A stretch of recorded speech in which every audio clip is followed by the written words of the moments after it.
안녕하세요. 책 읽는 쭈TV입니다. 오늘 소개할 책은 나는 현명하게 나이 들고 싶다입니다. 지연이는 장성숙, 펴낸 것은 비타북스 출판사입니다. 저자는 가톨릭대학교 심리학과 3당 전공교수로 30년간 재직한 후 명예교수로 추대되었고 현재는 극동상담 심리연구소 소장으로 활동하고 있다. 한국인의 정서와 문화에 부합하는 현실 역동 상담을 발전시키는 데 주력하고 있으며 한국적 상담의 대가로 불리고 있다. 내담자의 과거 상처를 끄집어내 희석하는 상담 방식이 아니라 현재에 직면한 문제를 수면으로 올려 직접적인 해결 방법을 제시하는 것으로 유명하다. 지금부터 책 속으로 들어가 보겠습니다. 행복한 노년을 보내기 위해서는 잘 알고 지내는 어느 80대 남자가 자기네 부부는 이틀에 한 번꼴로 외식을 하러 다닌다고 말했다. 그렇게 하니까 아내가 자신에게 이런 날이 올 줄 몰랐다며 기꺼워한단다. 이런 이야기를 들려주며 끌끌 웃는 그의 주름진 얼굴에는 얼핏 냉소가 감도는 듯 했다. 몇 해 전에 아내에게 치매 증상이 나타났단다. 그때만 해도 아내를 다독이기보다는 정신 차리라고 버럭 소리를 지르곤 했는데 그래서였는지 아내의 증세가 심해져 급기야 입원까지 해야 했다. 아내는 꼬박 1년 6개월이나 입원해 있었고 그동안 자녀들은 3-4번밖에 면회를 오지 않았다. 일요일마다 교회는 꼬박꼬박 나가고 부부 동반으로 영화 관람이나 외식은 번질나게 하면서도 어머니 병문안에 대해서는 그토록 소홀하다는 사실에 그는 내심 놀랐다고 한다.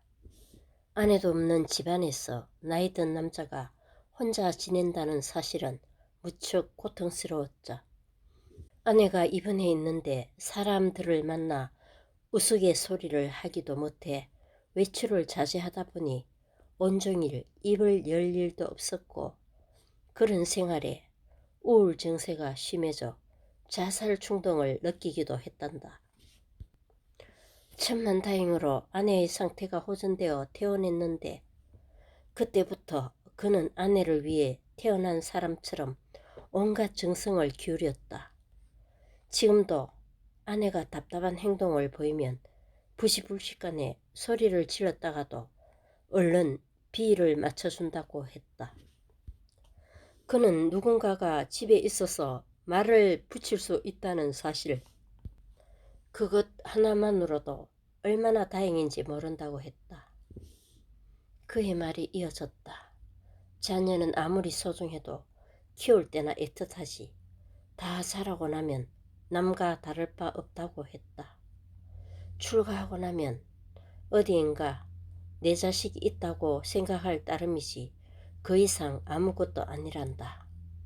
낳고 키워준 어머니에게도 무심한 자식들인데 뭐하러 그들에게 유산을 남겨주려고 애쓰느냐고. 자기는 살아생전에 아내와 아낌없이 쏟아 죽기로 했다는 것이다. 젊었을 때는 돈 버는 일에 신경 쓰느라 아내와 쓱 사이좋게 지내진 않았지만 쓱 잘 맞는 사이가 아니었어도 늙음하게 자기에게 가장 필요한 대상은 아내뿐이지 다른 사람이 아니라고 했다.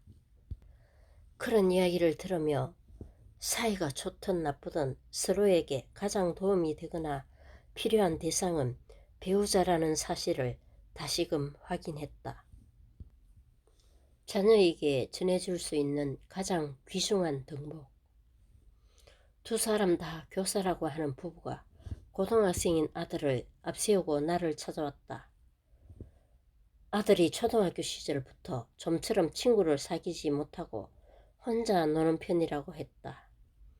그래서 학년이 바뀔 때마다 적응하는데 적지 않은 고생을 했다고 한다. 그래도 공부를 잘하기 때문에 고등학교 졸업은 무사히 하리라 믿었는데 어느 날 아들이 더는 견딜 수 없다며 퇴학하겠다는 의사를 내비쳤단다. 나는 그 아들을 상담하며 그가 친구를 사귀지 못하는 이유가 도대체 무엇 때문인지 살펴보았다. 아니나 다를까 그는 도통 사람에게 관심을 두지 않고 오로지 학업 성취에만 열중하며 지냈다. 사람이 사람답게 살기 위해서는 직업적인 능력과 관계적인 사회성 두 가지를 겸비해야 하는데 그에게는 둘 간의 불균형이 심하게 나타났다. 어렸을 때 딱히 돌봐주는 사람 없이 그저 학원으로 내돌리며 자랐던 탓이지 싶었다. 그 아들은 친가나 외가가 모두 지방에 있어서 부모님의 도움 없이 자라 어렸어도 늦도록 어린이집에 머물렀다. 초등학교 시절에는 방과 후 부모가 퇴근할 때까지 주로 학원에서 시간을 보냈다. 간혹 집에 혼자 있을 때는 책 읽기를 좋아해 책에 몰두하며 지냈다. 그런 환경에서 대개의 아이들은 핸드폰이나 게임에 빠져 지내는 편인데 아들은 그렇지 않고 책에 파묻혀 지내니 부모는 안심했던 것 같다. 그런데 아들은 어려서부터 사람에게 다가가는 부침성을 갖추지 못했고 그 결과 좀처럼 친구를 사귀지 못하는 것이 문제였다. 부모 역시 이러한 점을 걱정했지만 그래도 아들이 우수한 성적을 받아오니 내심 기뻐했다고 했다. 나는 그 아들에게 어떻게든 호감을 사고자 애썼다. 그러면서 그가 학교에서 겪는 외로움과 어색함을 토로하도록 슬쩍슬쩍 물었다. 그가 입시를 앞둔 수험생이어서 깊이 있는 작업을 하지는 않았고 그저 그를 반갑게 맞이해 놀아주었다. 그의 부모는 아들이 상담을 마치고 오면 상담자와 무슨 이야기를 나누었느냐고 꼬박꼬박 물었던 것 같다. 그러면 아들이 나와 나눴던 이야기를 해주곤 했는데 그의 부모는 상담자가 도무지 자기 아들에게 별다른 처치를 해주지 않는다고 여겼는지 어느 날 내게 물었다. 일단 아들이 퇴학하겠다고 말하지 않는 게 상담 덕분이라고 생각합니다만 어떻게 해서 마음이 가라앉았는지 궁금하네요. 예, 학교를 그만두겠다고 말하지 않아 다행입니다. 죄송하지만 어떻게 해서 그 애가 마음을 돌리게 되었는지 궁금합니다. 제가 들어보니 선생님께서 별다른 말씀을 하신 것 같지도 않던데. 아, 제가 아드님에게 아무런 것도 하지 않았다고 보세요.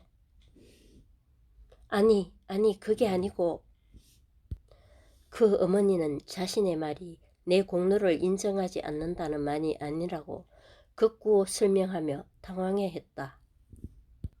그러면서 사실 자기가 몇 해 전에 교육대학원에서 상담 심리를 전공했다고 한다. 그래서 상담에 대해 어느 정도 알고 있어 어떻게 해서 자기 아들이 마음을 돌렸는지 호기심 차원에서 물었다고 완곡하게 말을 돌렸다. 그녀에게 나는 이렇게 말했다. 사람은 누구를 막론하고 자기가 좋아하는 사람의 말은 듣는 편이지요. 그래서 제가 아드님에게 적극적으로 호감을 표현했고 그것이 받아들여져 제 말을 귀담아 들었다고 봅니다. 아, 예. 이야기가 나온 김에 나는 그 어머니에게 부모 노릇에 관한 내 소신을 들려주었다. 부모가 자녀에게 전해줄 수 있는 가장 귀중한 덕목 중에 하나는 사람을 좋아하도록 해주는 것이라고. 양육 과정에서 사람과 교류하는 게 그 어느 것보다 좋다는 것을 경험하도록 해주면 그 자녀는 어디에 가든지 사람에게 스스럼없이 다가가고 그 덕에 호평을 받기 마련이라고. 그러자 그녀는 어떻게 해야 사람이 좋다는 것을 자녀가 느낄 수 있느냐고 물었다. 나는 한마디로 말하자면 부모와 자녀가 친밀하게 지내는 거라고 일러주었다. 부모와 가깝게 지내면서 마냥 든든하고 좋다는 것을 경험한 자녀는 밖에 나와서 그러한 경험을 확대해 간다고. 그리하여 그동안 부모가 했었어야 할 역할을 내가 대신해 주었다고 했다. 사람의 마음을 얻는 것이 가장 값지다. 얼마 전 내게 상담을 받는 상담교사가 이런 이야기를 들려주었다. 15년 전쯤 결혼할 때 시어머니께 핸드백을 하나 사드렸는데 그것이 다 낡았단다. 그런데 곧 있을 친척 결혼식에 참석해야 한다며 시어머니가 낡은 핸드백을 한껏 걱정하셨다. 그러자 눈치 빠른 남편이 어머니께 좋은 핸드백을 하나 사드려야겠다고 했다.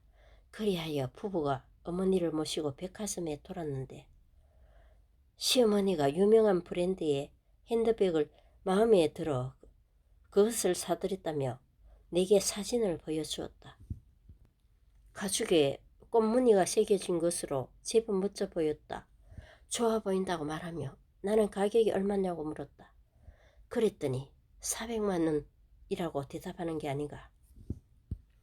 깜짝 놀란 나는 70대 노인에게 뭐 그런 고가의 가방이 필요한가 싶어 갸우뚱했다.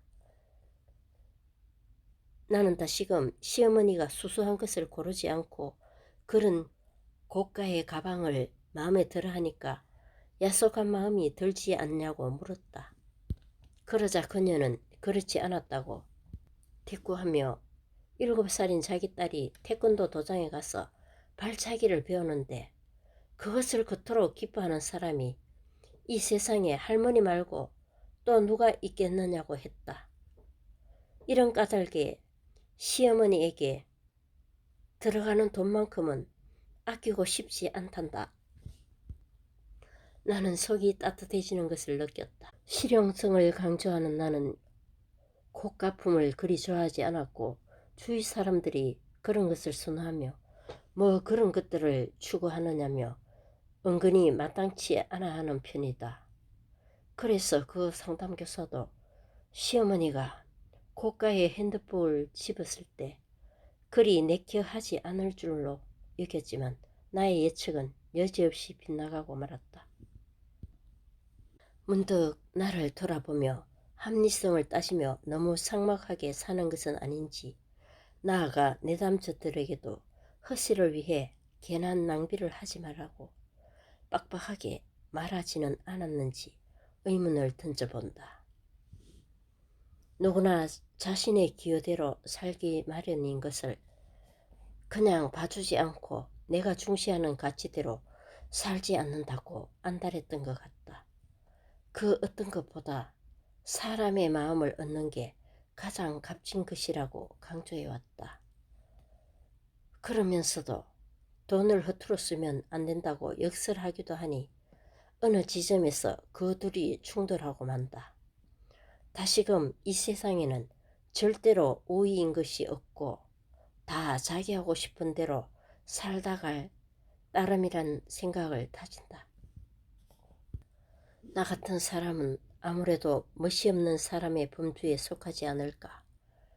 멋이란 여유에서 비롯되는 것이고 그런 가운데 감동을 주기도 하는데 오늘은 그 상담교사의 어여쁜 마음 앞에서 마냥 작아지는 심정이다. 소통보다 더 큰 즐거움은 없다. 어떤 남자분에게 아내와 소통이 잘 되느냐고 물었다. 질문이 뜬금없었는지 왜 그러냐고 다시 물어왔다. 그래서 나는 몇몇 부인과 이야기를 나눴는데 영 소통이 되지 않아 답답했다고 말했다. 그러면서 말이 통하지 않는 아내와 사는 남자들의 심정이 엉망일 것 같다고 덧붙였다. 그러자 그분은 내 말이 끝나기 전에 지옥이지요 하고 대꾸하는 게 아닌가. 즉각적으로 그렇게 말해서 그만 웃음을 터뜨리고 말았다. 답답하거나 죽을 맛이라는 정도의 대답을 예상했는데 지옥이라고 격하게 발언하는 것을 보고 그분 또한 얼마나 답답했으면 그렇게 대꾸했으랴 싶었다. 서로 잘 통해서 동반자로 삼고자 결혼까지 했는데 대화가 되지 않는다면 얼마나 낭패스러울까. 함부로 물릴 수도 없는 결혼이라는 것을 해놓고 더구나 책임져야 할 아이가 있다면 그 낭패감은 이루 다 말할 수 없으리라. 그래서인지 의무감이나 법적으로 산다고 하는 이들이 의외로 많다. 못 먹고 못 살 때는 의식주보다 중요한 게 없다. 하지만 물질적인 것이 충족되면 그 이상을 추구하기 마련이고 또 추구해야 한다. 여기에서 나는 그 이상의 것을 얼마나 잘 소통하는지에 대한 여부라고 본다. 잘 통하면 그보다 신나는 일이 없고 잘 통하지 않으면 그보다 더 고통스러운 게 없다. 특히 사람은 사회적 존재로서 더불어 살아가야 하고 이 과정에서 통하지 않으면 만병의 근원인 외로움에 빠져들 수밖에 없다. 이러한 이유에서 결혼을 앞두고 사람을 사귈 때 그 어떤 것보다 대화가 잘 되는지에 관한 여부를 살펴봐야 한다고 강조한다. 대화가 잘 되는 즐거움이 있으면 어지간한 고통은 참아낼 수 있는데 반하여 그렇지 않으면 많은 호해를 누려도 사는 게 지옥일 테니 말이다. 그런데 사귀는 동안에는 서로 잘 통했는데 막상 한 지붕 아래 살기 시작하면서는 소통이 안 된다고 아우성치는 사람들이 꽤 있다. 왜 그럴까? 연애 시절에 잘 맞았다는 것은 마음만 먹으면 얼마든지 잘 맞출 수 있는 능력을 지녔다는 의미다. 하지만 결혼 후에는 연애 시절 때와는 달리 상대에게 맞추는 노력을 소홀히 하고 자기 편한 대로 하려는 이기심을 부리기 때문이다. 이 시점에서 한번 잘 생각해 볼 필요가 있다. 다소 긴장하는 수고를 지불하더라도 소통하는 즐거움을 누리는 게 나을지 아니면 이기심에 따라 자기 편할 대로 밀어붙이며 불통하는 게 더 나을지 단연코 전자가 더 낫지 않을까. 그 어떤 것보다 통하는 즐거움이 이 세상에서 가장 큰 즐거움이다. 마침내 삶의 후반기를 맞이하는 사람들에게 이제야말로 자신을 위한 시간을 갖게 되었으니 기뻐하십시오 라고 말하고 싶다. 잘 살았든 못 살았든 모든 것을 뒤로하고 여유를 맞이하니 이 어찌 기쁘지 아니한가. 이것이야말로 나이와 세월이 주는 선물이지 싶다. 고 저자가 얘기하고 있습니다. 이 책은 상담경력 40년, 인생경력 70년인 저자가 우리에게 주는 인생 사용 설명서라고 할 수 있습니다. 부부간의 대화가 잘 통하려면 가치관이 비슷하고 서로에게 관심을 기울여야 합니다. 서로의 심정을 헤아리고 나누다 보면 소통이 잘 될 것입니다. 감사합니다.